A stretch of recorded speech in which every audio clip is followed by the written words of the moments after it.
आदाब नाजरीन, आप देख रहे हैं INN न्यूज़। मैं हूं शौकत अली सूफ़ी।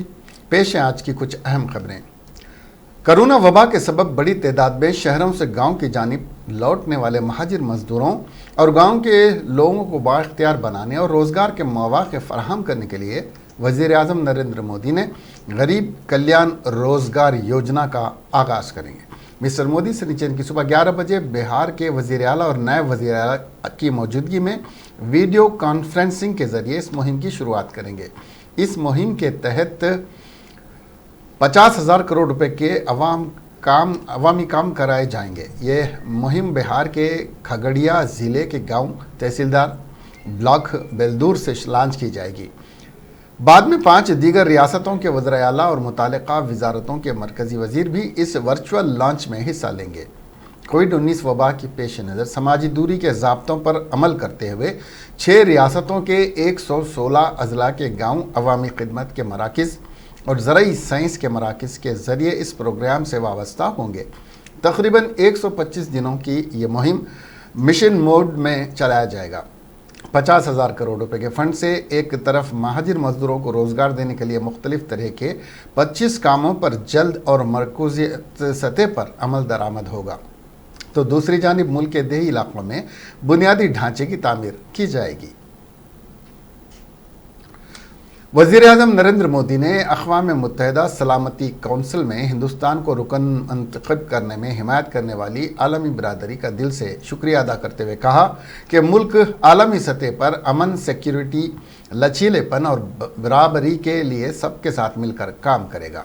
हिंदुस्तान को कौंसिल की बुध को हुई मीटिंग में आर्जी रुकन मुंतखब किया गया। हिंदुस्तान 8वीं बार कौंसिल का आर्जी रुकन बना है। ये दौर इक़्तिदार 2 साल यानी 2021 और 22 होगा, जो 1 जनवरी से शुरू होगा। मिस्टर मोदी ने जुमेरात को ट्वीट किया, कौंसिल का रुकन मुंतखब होने में आलमी बरादरी की ज़बरदस्त हिमायत के लिए दिल से शुक्रिया। हिंदुस्तान कौंसिल के सभी अराकीन के साथ मिलकर आलमी सतह पर अमन, सलामती, लचीलेपन और बराबरी के लिए काम करेगा। अक़वाम मुत्तहिदा जनरल असम्बली के 193 मुल्कों ने अपने 75वें इजलास के लिए सदर सलामती कौंसिल के आर्जी अराकीन और इक़्तिसादी और समाजी कौंसिल के अराकीन के लिए इंतखाब कराया था। हिंदुस्तान के साथ साथ आयरलैंड, मेक्सिको और नॉर्वे को भी सलामती कौंसिल में दाखिल होने का मौका मिला है, जबकि कनाडा को बाहर ही रहना पड़ेगा। हिंदुस्तान को 192 में से 184 वोट मिले हैं। दुनिया में कोरोना वायरस कोविड वबा की वजह से अमवात की तादाद 4.5 लाख के करीब पहुंच चुकी है, जबकि इससे मुतासिरा अफराद की तादाद 83,31,000 से ज़्यादा हो गई है। अमेरिका की जॉन हॉपकिंस यूनिवर्सिटी के साइंस और इंजीनियरिंग सेंटर के जारी करदा ताज़ा तरीन आदाद-ओ-शुमार के मुताबिक कोरोना वायरस अब तक दुनिया भर में 83,31,135 अफराद को मुतासिर कर चुका है और इससे 4,48,504 अफराद हलाक हो चुके हैं। कोविड-19 के मामले में अमेरिका दुनिया भर में पहले, ब्राज़ील दूसरे और रूस तीसरे मुकाम पर है। दूसरी तरफ इस वबा की वजह से अमवात की तादाद में अमेरिका पहले, ब्राज़ील दूसरे और बरतानिया तीसरे नंबर पर है। गुज़िश्ता 24 घंटों के दौरान मुल्क में कोरोना वायरस के इन्फेक्शन के 12,000 से ज़्यादा नए मामले सामने आए हैं, जबकि हलाक होने वालों की तादाद गुज़िश्ता रोज़ के मुकाबले में काफ़ी कम है और 7,000 से ज़्यादा अफराद सेहतमंद हुए हैं। सेहत व ख़ानदानी बहबूद की मरकज़ी वज़ीर की जानिब से जारी करदा आदाद-ओ-शुमार के मुताबिक कोरोना वायरस के इन्फेक्शन के 12,881 नए मामलों के साथ मुतासिरा अफराद की तादाद बढ़कर 3,66,946 हो गई है। गुज़िश्ता 24 घंटों के दौरान 334 अफराद हलाक हुए, जबकि गुज़िश्ता रोज़ मरने वालों की तादाद 2003 थी। इस बीमारी से अमवात की तादाद अब बढ़कर 12,237 हो गई है। इस वक्त मुल्क में कोरोना के 1,60,384 सरगर्म केसेस हैं और मज़ीद 7,390 अफराद की सेहतयाबी के साथ बीमारी से पाक होने वालों की तादाद बढ़कर 1,94,325 हो गई है। कोरोना वबा से सबसे ज़्यादा मुतासिरा महाराष्ट्र में गुज़िश्ता 24 घंटों के दौरान कोरोना वायरस के इन्फेक्शन के 3,307 मामले और 114 अमवात रिकॉर्ड की गई हैं। इसके साथ ही रियासत में मुतासरा अफराद की तादाद बढ़कर 1,16,752 और मरने वालों की तादाद 5,651 हो गई है। इस मुद्दत के दौरान रियासत में 1,315 अफराद बीमारी से सेहतमंद हुए हैं, जिसके बाद सेहतमंद अफराद की तादाद बढ़कर 59,166 हो गई है। तेलंगाना में कोरोना वायरस के 269 नए केसेस सामने आए। रियासत में केसों की तादाद 5,675 हो गई है। हैदराबाद में 214 केस रिपोर्ट हुए हैं और एक की मौत हो चुकी है।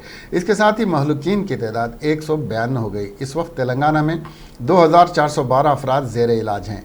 पड़ोसी रियासत आंध्र प्रदेश में 24 घंटों के दरमियान 351 नए मामले सामने आए हैं। रियासत में कोरोना मुतासरीन की मजमूई तादाद 7,071 को पहुंच गई है। हिंदुस्तान चीन सरहद पर झड़पों में शहीद तेलंगाना के सूर्यापेट के कर्नल संतोष बाबू की आखिरी रसूमात फौजी एजाज़ के साथ उनके आबाई मुकाम केसरम आबाद में अंजाम दी गई। बिहार रेजिमेंट के 16वीं फौजी जवानों ने सलामी दी। कोरोना वायरस की वजह से कम तादाद में अवाम को आखिरी रसूमात में शिरकत की इजाज़त दी गई।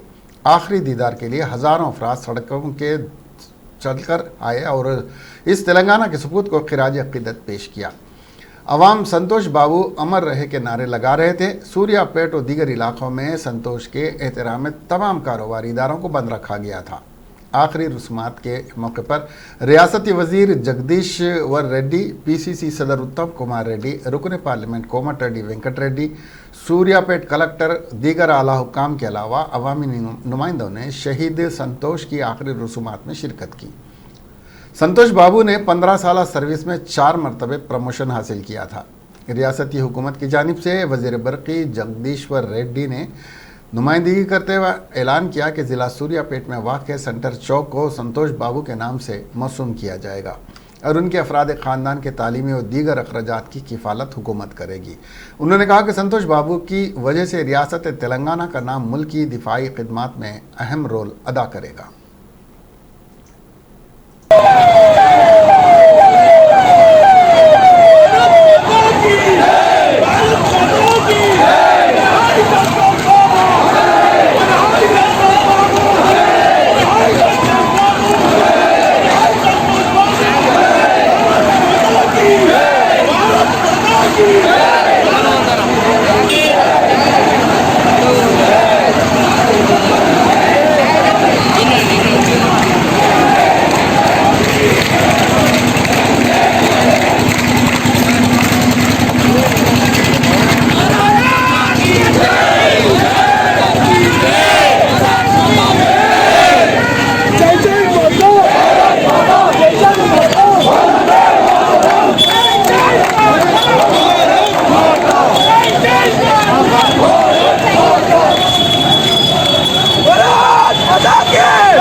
Telangana cab and bus operator association ने एक मुनफरद तर्ज पर एहतजाज करते हुए हुकूमत से मुतालबा किया कि उनके 2 क्वार्टर के टैक्स माफ़ किए जाएं, क्योंकि लॉकडाउन के दरमियान तकरीबन 2.5 माह से कैब और बस का इस्तेमाल नहीं है।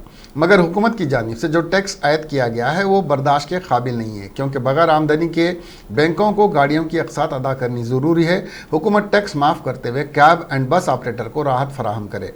सदर Telangana cab and bus service association Syed Nizamuddin की क़ियादत में अराकीन कमिश्नर RTA के दफ्तर पर गुलाब के फूलों के साथ मुनफरद अंदाज में धरना मुनज़्ज़म करते हुए एहतजाज दर्ज करवाया। RTA के पास ज़बरदस्त पुलिस को मुतैन करते हुए कैब बस एंड सर्विस ऑपरेटर को अंदर दाखिल होने से रोक दिया गया था। बाद अज़ां के जॉइंट कमिश्नर आरटीए ने दफ्तर के बाहर आकर इन एहतजाजी धरना देने वालों से गुलाब के फूल और याददाश्त कबूल किए और तयक़ुन दिया कि वो हुकूमत और उसको ये याददाश्त रवाना करेंगे।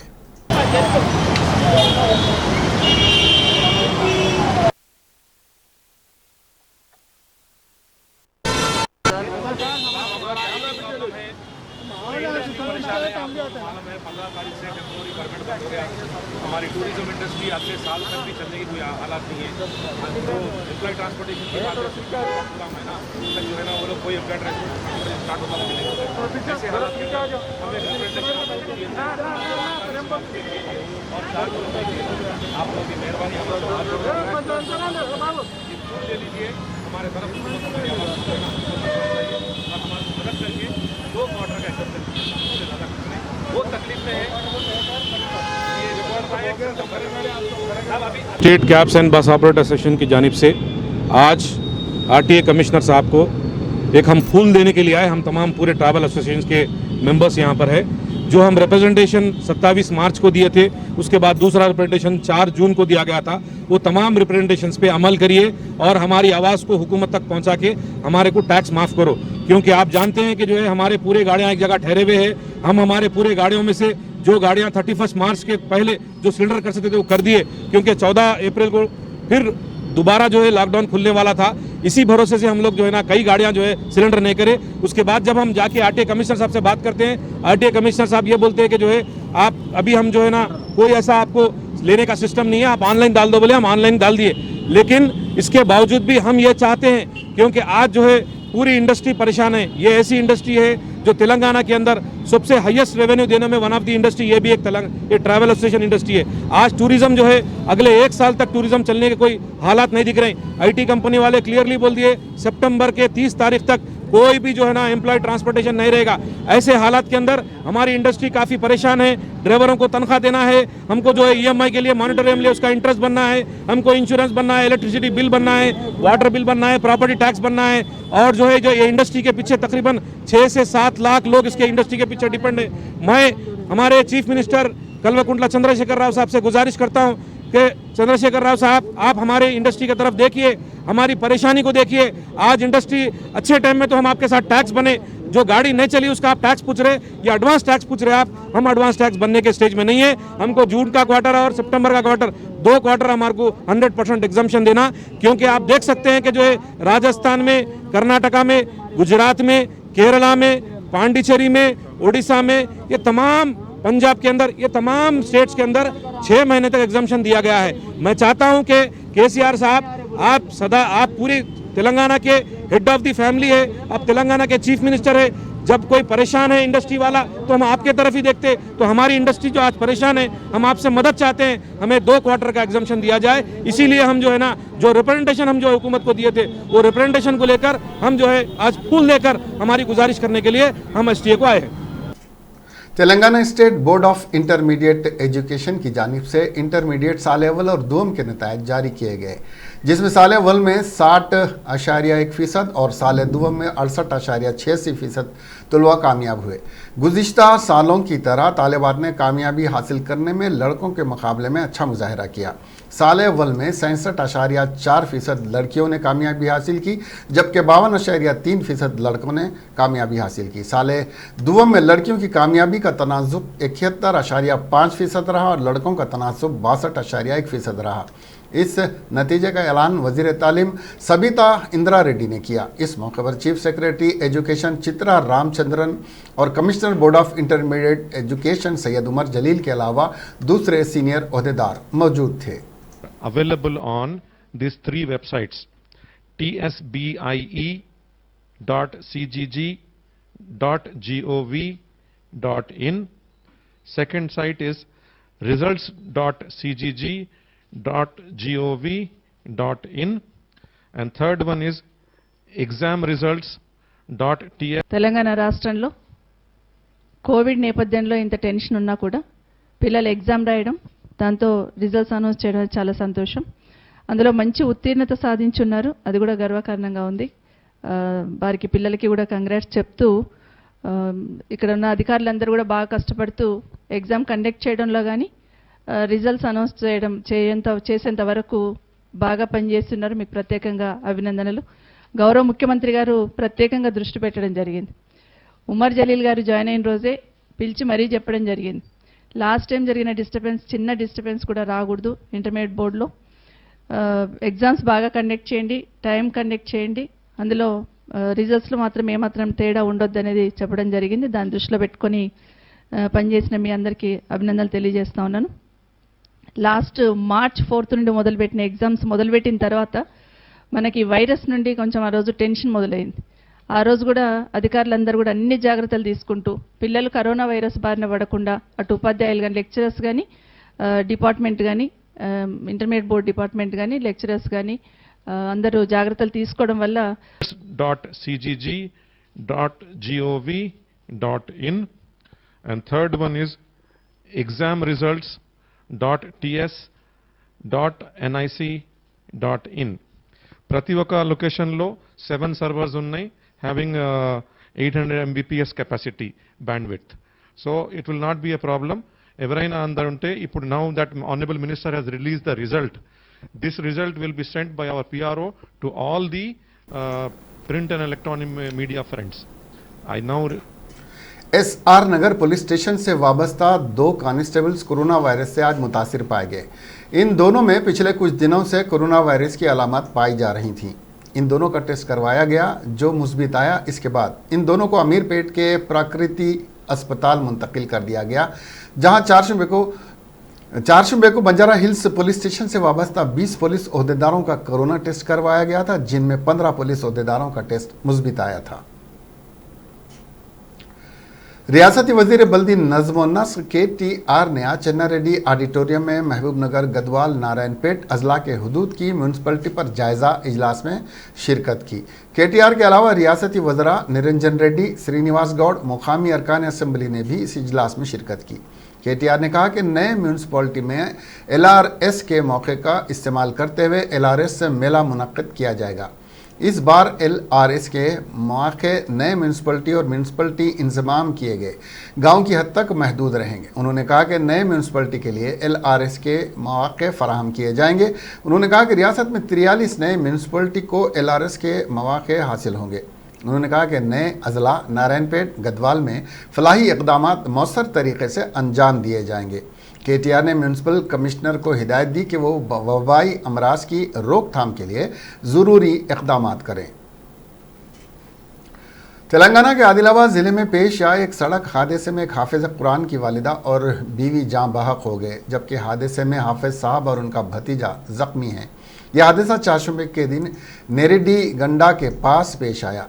तफसीलात के मुताबिक इचोड़ा के इस्लामपुरा से ताल्लुक़ रखने वाले हाफिज़ नजीब अपनी माँ अफसरा बेगम, बीवी रेशमा बेगम और भतीजे इरफान के साथ ऑटो में जा रहे थे कि हैदराबाद से नागपुर जाने वाली लारी नेरेडी गंडा के पास उनके ऑटो को टक्कर दे दी, जिसके नतीजे में एक ही ख़ानदान के 4 अफराद ज़ख्मी हो गए, जिनमें अफसरा बेगम का रात में ही दौरान इलाज इंतकाल हो गया। रिम्स अस्पताल में उनका इंतकाल हुआ, जबकि रेशमा बेगम की हालत तशवीशनाक बताए जाने पर उन्हें हैदराबाद मुंतकिल किया जा रहा था, ताहम दरमियान में ही इंतकाल हो गया। हाफिज़ नजीब को 14 टाँके लगे और उनका भतीजा भी ज़ख्मी है, ताहम ये दोनों खतरे से बाहर हैं।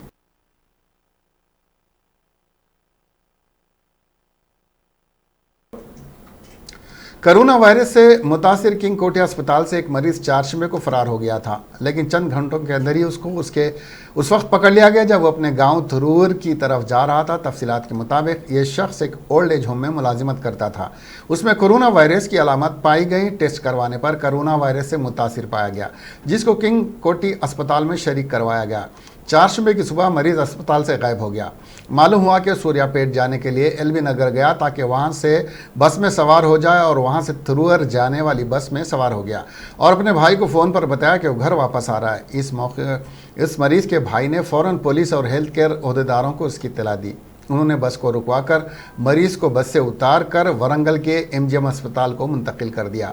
अहदेदार उन लोगों की शनाख्त करने की कोशिश कर रहे हैं जिनसे इस मरीज़ ने थरूर जाते वक्त मुलाकात की थी। इसके साथ ही ये खबरें यहीं ख़त्म हुई। अब हमें दीजिए इजाज़त और देखते रहिए INN चैनल। खुदा हाफिज़।